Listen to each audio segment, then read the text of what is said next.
All right, man. So we still got more. We got to still talk about this Cardi B situation. So basically, if y'all haven't heard, Cardi B sat down with Bernie Sanders, who's running for president, and she really expressed her support for him and how she felt he got done wrong in the original election back in 2016, which he did. He was one that was kind of standing up for more things than the other ones, and he got snubbed by Trump and Hillary and all of that. Well, it's Hillary actually at the party with the party base. Mm-hmm. Really, Bernie probably would have beat Trump, but what they did was they took the votes to Hillary. Yeah, and really, Bernie had the popular vote because no one was voting for Hillary. Right. What Hillary had. And she kept on saying it, and if you pay attention to when they were interviewing her, they was like, "Well, Hillary, you're not winning this. You're not doing this. You're not winning this." She was like, "Read my lips, super delegates." And see, the thing with super delegates is like basically, yeah, you got, me and you are a vote, but at the time, President Obama, he was worth 4 votes. Okay. And so Obama voting on somebody is like 4 people voting for something. That's what she did. See, y'all learning something. Y'all getting school today. Learn something. But anyway, continue with I'm sorry. But yeah, no, so basically now that that's happened, Candace Owens has come out and says that she didn't like the fact that Cardi was supporting Bernie Sanders and that she wants to publicly debate her over it. I mean, for one, Cardi ain't going to debate nobody. You know what I mean? She got a right to support who she want to support. But, talking about Candace Owens wants to debate her and that she would pay, if she's willing to do it, she would pay $250,000 to the political campaign of Cardi's choosing. Now, when she said that, the internet went in on her because they were like, look, you can't do that. You cannot give that much money to any political party that's against the law. And, then she sent out another tweet correcting, oh, well, I didn't mean that. I meant to a charity. I'll donate to a charity. So it's like, you opening your mouth because you want to jump on this lady just because she supported Bernie Sanders for what? So my thing is, just leave that alone, man. Let her have her opinion. If she want to support him, she want to support him. She's not running for office or anything like that. She's not even into politics. She's just using her platform to say, young people, don't sit around and not vote. Find somebody to vote for. I happen to be supporting Bernie Sanders, but I want to encourage young people to just vote in general. The thing of it is, Cardi's pretty smart. She's not dumb. She's not as dumb as what people think she is. Yeah. Matter of fact, I would bet money that if they did have this debate, I believe Cardi would win, and people would be shocked. Yes, people would be shocked as fuck. Yeah, because it would happen. I believe it. The thing about it, though, you know what I'm saying? Like, this one I would flip. I'd be like this, yo. So if you come, Candace, if you want to come over here and debate, I tell you what, you get in the studio, get these bars up, and you just holler at me. Right. Get these bars up. If we do a political debate, you also got to do a rap battle. Yeah, you got to do a rap battle. Yeah. Got to get in there. Yeah. Biatch. Candace Owens in the mic. Right. And the booth and shit. Like, I don't know. Right. I'm Candace Owens, and I'm stupid. But I mean, get out the booth. Yeah, but my thing of it is, man, it's just like, you can't sleep on people. And you know what? We did a little segment on here, and we were talking about, really black people shouldn't be fucking with the Democratic Party. I still stand by that, but I mean, one thing I will say about Bernie, I do feel like he, even though he got, I all got dirt on him, but I think he, out of all those candidates on the Democratic Party, I think he was probably the most suitable candidate. Yeah. But I don't think, what I'm saying? I just don't think everybody else on that team, man, they looking suspect. Yeah. I mean, and if everybody's falling for that, like, you know, that whole grand illusion and, you know, all we have to say is this. It's like especially like with Kamala Harris. I'm sorry. Yeah. That bitch just sound fake. I'm sorry. Like, I listen to her, like, man, she just, nah. Yeah, I think she just knows how to say, you know, hey, I represent the black people, so you should vote for me because I represent black people. No, not really. No. Not really, but... We ain't falling for that shit. You got to do your homework. That's all I'm going to say. Do your homework. Find out about these, you know, political parties and what they represent. Find out exactly, you know, what they're going to offer to them if they win, so you'll know who to vote for. Because I'm not going to tell you who to vote for. You know, you got to do your homework. So just know that, you know, you need to get out there and do that. So that's my whole thing. So I'm, you know, I still haven't decided, you know, who I'm going to vote for, but I definitely, you know certain people I'm not voting for. And Kamala Harris, I'm not really feeling her. She's already on that no list. Matter of fact, hold on, let me cue up the...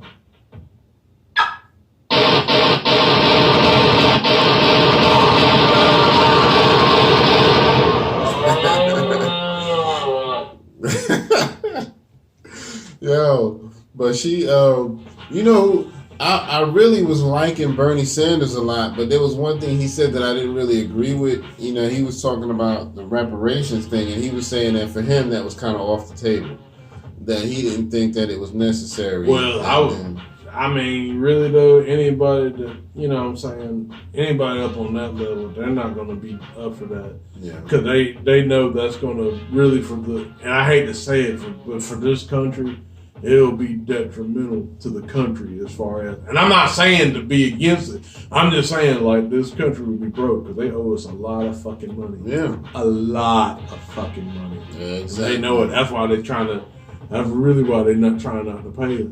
Yep. So, you know, it is what it is, man. You know, it is what it is. So we're going to see how that goes. But it's a big topic that's been on the table as far as reparations goes. A lot of politicians are talking about it. Some are shutting it down and some are saying, no, we need to keep talking about it until we figure out a way to get it. But, you know, we shall see. You know what I mean? So tell us what y'all think. You know what I mean? Out there on Facebook, out there on YouTube, and out there in Instagram. Do you think we should still be getting reparations in some way, shape, or form as people of color? My thing of it is, if you give it to us, hell, it would go right back in the economy. You know what I mean? Regulators would be starting up motherfucking rap booths and shit. Man, motherfucking, like, bowls, microphones, and all that shit start to go the fuck up. Yeah. Yo, hey, if we get reparations for real, yo, I'm investing in mic companies for real. Hey. So, like, speaker companies, that shit gonna go up. Yeah, man. You what? You gotta learn from them smart people, man. Like Nas, man. He done invested in he invested in a lot of good companies that he's made money off of. I didn't know that Nas was actually part of the foundation that's doing that hip hop museum that's gonna be in the Bronx. Mm-hmm. He's part of the committee on that. Oh yeah, they did talk about that, man. Yeah, when I first heard about it, I didn't know. Like, I just knew that, you know, a lot of rappers supported it, but I didn't know that he was like a big part of it. Let's clap that up. Yeah, that's long overdue.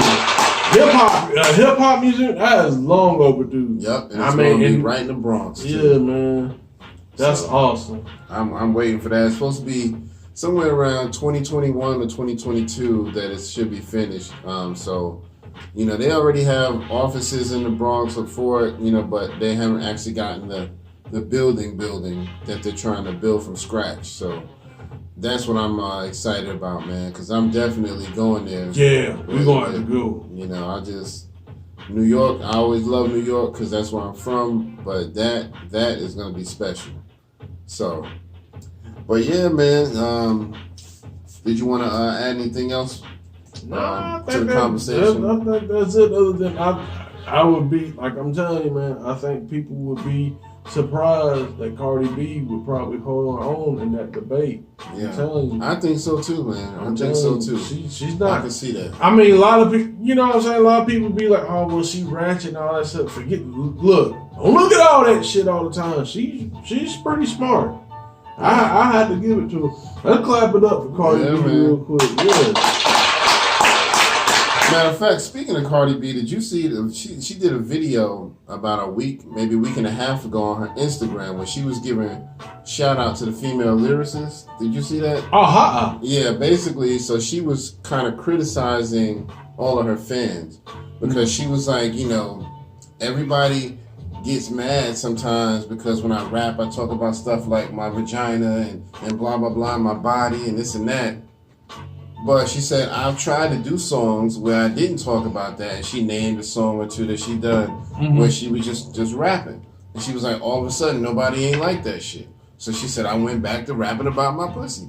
So, and then she was it was funny, but I mean, it's real. Is she real? See, that's what I'm talking about. But she mentioned, she was like, think about it. She said, all these other females out here, and she mentioned a few, and Rhapsody was one of the ones. She did a song with Rhapsody, the Ladies First thing. I didn't know that. Yeah. Is it on her album or Rhapsody's album? I don't know, but I know they did, they tried to do in the tradition of Moni and Queen Latifah. Okay, I'm going to have to look for that. Yeah, I did not know about that. They did a redid Ladies First. But basically, she was like, y'all got all these rappers, female rappers out here with bars, and she named a bunch of them, and Rhapsody was one of them. And she was like, they rapping their ass off and y'all don't support them. So what the hell am I supposed to do? I want to make my money. So she was like, I'm going to rap about my, vagina. So it is what it is. Yeah, so she's smart. She's letting you know, I'm catering to your foolishness, but that's only because I'm trying to make my money. She was like, if you really wanted to hear some rapping, I could rap. But obviously, y'all don't want that. Because y'all don't support it. So she was like, y'all need to go out and support these females. And she named off a good 5 to 7 females. Females are doing really great in rap and everything. Yeah, they are. They are. They are, man. It's just that, people like Rhapsody, she gets her props. But it's like, you want to see her, always going platinum and stuff like that. People like that. And it's like, I want her to have more of that commercial success just off of talent. Because you don't want it to be, everybody's buying Cardi's album because, she dresses this way and she raps about sex and all of that. And like the new chick, Megan Thee Stallion, another one. She raps about sex and shows off her body. She got nice curves and all of that. So everybody's all on her job. And she not even that great at rapping. Mm-hmm. But she's halfway decent. I give her that. She's halfway decent. But she only gets sales because of what she looked like. So everybody's like, ooh, Megan, look at her in the video and, blah, blah, blah. Look at what they have to go through. Look what Cardi B did in that last video for press where she got naked and all that. Just to get attention, that's what they got to do. Yep. So she just letting y'all know this is the only thing that y'all seem to want to pay attention to. So even though it's kind of whack, I'm still going to do it because I need to make my money. So it is what it is, man. So but yeah, so we gotta you know what, we didn't talk about the Conway and Eminem thing. Almost forgot about that. Yeah, so we're gonna talk about that real quick before we go out. Oh, and one more quick thing. I found out my man from the West Coast, Spice One, he got a new song out. Oh yeah, let's clap that shit up. Spiggity Spice One, you got this little gangster. Yeah, man, West Coast. It's called Yo Life, and so it's got that traditional West Coast feel to it. It doesn't sound like he's trying to jump on a new school bandwagon. So it sounds like it's got that classic West Coast sound to it, where this is a West Coast dude. Tell me, hey, anybody that listens to Spice One, tell me your favorite Spice One or your first Spice One album. My first was like 187. He wrote. That was my. I used to listen to that religiously. Yeah, man. That was 187. 187. The mother he wrote 18. That's my shit, boy. He represents, man. Oh, man. But yeah, so if y'all haven't heard, Conway just dropped a new song with him and Eminem, and a lot of people aren't that familiar with Conway, but he was actually signed by Eminem. And so they got a new song together called Bang. And personally, I think the song is dope. I think both of them rap their ass off. A lot of people are liking it, but there's also a lot of people who think it's not as good. And they think that they don't mesh well together because, they feel like Conway is talking about street shit, but Eminem is just, wordplay, and it's like, it don't sound good together. But nah, it sounds dope as hell to me. What did you think about it? I'm with the whole. I think it kind of meshed. Now I will give that both for a rap. I mean, they're definitely M's definitely rapping at his high level. Right. Conway, a lot of people were talking like that. Not necessarily saying that he couldn't rap, but like, oh, Conway ain't there yet. Like, nah, motherfucker, he's there. He go like hard. the shit he's saying. Nah, that motherfucker is there. He goes. Like, Eminem would not have signed this man if he didn't go hard. Eminem is all about lyricism and how hard you gonna go. That line when he said, "I'm like Dylan Little with the what's it? Dylan Leonard with the elbow game." Yeah. Out the ring. Yeah, I was like, I was thinking about that. Now the mellow game. Like when he said that shit, I was like, God damn. When he said that shit, that was. He goes hard. That man went in. And you can listen to him. He's got a few freestyles out there, like on Hot 97, and I think he was on Sway. I think he did one with Sway. But it was him. Yeah, he did that. There was one time he did with Sway. It was him. West Side Gun. Okay. Okay. So he been doing his thing, man. So I've been paying attention to this dude for a minute, and I like what I hear. So. And this song to me is a dope representation of his skills. So y'all should go check it out. It's Conway the Machine and Eminem. It's called Bang, and it's out now. So we got to support those good artists who are really bringing those bars, man. Well, I was gonna let's talk about Eminem's verse and stuff. I mean, the things he was talking about. Yeah. But it's just like only thing I don't understand, like why he's still dissing. Canada. Oh yeah. And Ja Rule, like this is old shit. Yeah. You know what I'm saying? I mean, I'm not hating. Right. I'm not hating. I'm just saying it's just it is what it is. Yeah. But it's just like why we still on that shit? Because like we already know you can out rap. Right. I think it's just I don't know. I think Eminem, he's always been that type to kind of throw a little friction in there, but I think he's just a little bored. So I think he's just bringing up old shit because he's bored. I think it's all one of those, like when you got one of those mindsets where you like to get into these sparring matches, you hoping because that's really going to flex your muscle on the mic and nobody's really biting. Maybe that's why. He's like, okay, well, maybe I got to throw out some old shit. So maybe Cannabis will come back at me and say something if I say something about it. Yo, man, I heard that you said something. Right. I got a little something to say something. Yeah, because and I knew I had to pull it out. File cabinet there. I mean, I don't know. I mean, he kind of. It was almost like. It was like he was kind of. He didn't really. I don't know. It was kind of like almost a backwards compliment. You know what I mean? He was like when he talked about Ja Rule. He talked about Ja Rule in the song. He dissed him, but he started off by saying, one time I was hoping we could be cool back in like 01 or 02 when we shot pool together and blah, blah, blah. You know what I mean? So it was almost like he was saying, at one time I was trying to actually be friends with you. But then you brought it to me, so then I had to hand your ass to you. So